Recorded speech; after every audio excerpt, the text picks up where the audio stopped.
Assalamualaikum warahmatullahi wabarakatuh. Hello everyone, my name is Fakih.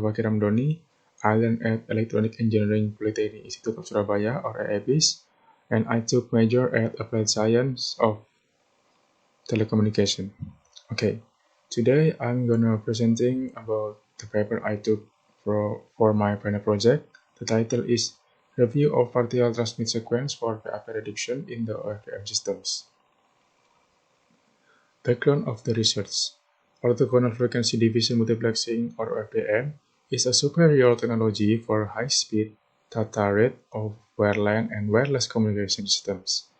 And yet, OFDM system has main drawback, that is the high peak to average power ratio, or APR, that leads the system to produce in-band distortion and out-of-band radiation because of the non-linearity of high-power amplifier. Here is the figure about the definition of VAPR. The black line is the average power that needs to transmit data from transmitter to receiver, and because of the nonlinearity amplifier, some data has reached the peak of the system, and it can be many problems such as interleaving. PAP reduction techniques. In the literature, many PAP reduction approaches have been suggested to control the PAP problem, and it can be classified into two categories: the distortion techniques and the distortionless technique. In general distortion techniques, the PAPR value is significantly reduced at the expense of in-band distortion and out-of-band radiation. Hence, the OFDM system will suffer from undesirable degradation in VAR performance and frequency spectrum. On the other hand, distortionless techniques, which also called signal scrambling techniques, consist of three groups. First, coding techniques. Second, multiple signal representation, or MSR. Third, constellation shaping techniques. Okay, we are now gonna learn about what is PTS. The conventional PTS method, CPTS.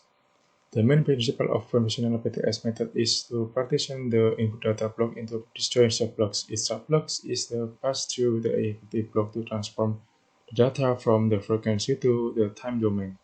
The phase weighting factor are employed to minimize the PAPR value, such that the subblocks are multiplied by the phase factor and combined to generate a set of candidate signals. The candidate signal, which has the minimum PAPR value, is selected for transmission. The index of the optimum phase factor, which achieves the minimum PAPR value, must be transmitted as site information to the receiver to recover the original data. Here is the figure about the explanation above. The data is entered the serial to parallel module, and the data will divide into many data subblocks, and that subblocks will gonna be input to EFFT and will convert from frequency domain to time domain. Next is phase optimization. The data will be enter the phase optimization, and the minimum value will be output, and the phase that consists the minimum value will be transmit to the transmit, so the receiver can receive it. The subblock partitioning scheme in BTS. In the PRBTS, the subcarriers are assigned randomly in the subblocks, and every BTS allocates N or V successive subcarriers within one subblock sequentially. However, the ELBTS allocates the subcarriers in the certain distance interval, depending on the number of V within one subblocks. Here is the interleaving. The data leave from the transmitter one by one and not the same time. The adjacent data leave one packet from one packet, and the procedure random is the data transmitted so randomly according to the generator of random numbers. Among the three types of segmentation methods, the PRPTS scheme achieves the best PRP reduction performance, and the next best is the adjacent method. However, both schemes have high computational complexities, and the interleaving method fulls the worst PRP reduction performance among the partitioning scheme, but it has the lowest computational complexity compared with the other schemes. Computational complexity analysis. FFT computational complexity. This part depends on type of the partitioning subblock schemes. The three common types of partitioning subblocks are the adjacent partitioning (FPPTS), the pseudo-random partitioning or PRPTS, and the interleaving partitioning or ILPTS. The computational complexity of the FPPTS and PRPTS record the same amount because this method needs to perform all stages of EFFT unit to transform the samples to time domain. Here is the sample about the explanation above. The black one is original FPM. It has high PRPR. The green one is EL or interleaving BTS. The blue one is AP or adjacent partitioning BTS. And the red one is the pseudo-random. Discussion. The criteria for choosing the suitable modified BTS methods. First, the capability of PRP reduction is the RST factor that should be taken into account when selecting the modified PTS method with considering the influence of the other factors. Second, the computational complexity is also an essential factor in choosing the modified PTS method because the low computational complexity makes the modified PTS method more accessible. The third, the bit error rate or BER is infrequent in the PTS methods because the PTS methods is a probabilistic technique. However, the BER performance is degraded when the site information is received with an error.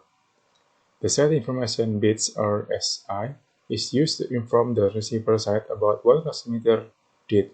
If the site information obtained at the receiver and contains some errors, then some of our entire data may be lost. Therefore, SI should be protected by using some techniques such as channel calling. B. Using PTS with the other multi-carrier systems. Recently, the several types of research are stationed on the FDM concept to produce the new waveform design of the next generation or 5G. The new systems such as OFDM offset quadrature amplitude modulation of OFDM OGAM, generalized frequency division multiplexing or GFDM, filter bank multicarrier FBMC, universal filtered multicarrier UFMC, and filtered FDM FOFDM are introduced to overcome shortcomings which are faced the FDM system in 5G. Although the new systems should be designed to meet the requirement of 5G applications, such as asynchronous transmission and high spectral efficiency. The high PRPR problem is still the challenge that should be considered when designing the waveform in 5G. Therefore, the PTS technique can be used to enhance the PRPR reduction performance in the 5G waveform candidates. Conclusion. The criteria for choosing the suitable modified PTS method is summarized based on influencing parameters on the PTS technique. Accordingly, there is trade-off between the PRPR reduction performance and the computational complexity in the PTS method. Therefore, the requirements of the communication system should be considered when choosing the modified PTS method. Thank you everyone. Thank you for listening my presentation. See you again. Wassalamualaikum warahmatullahi wabarakatuh.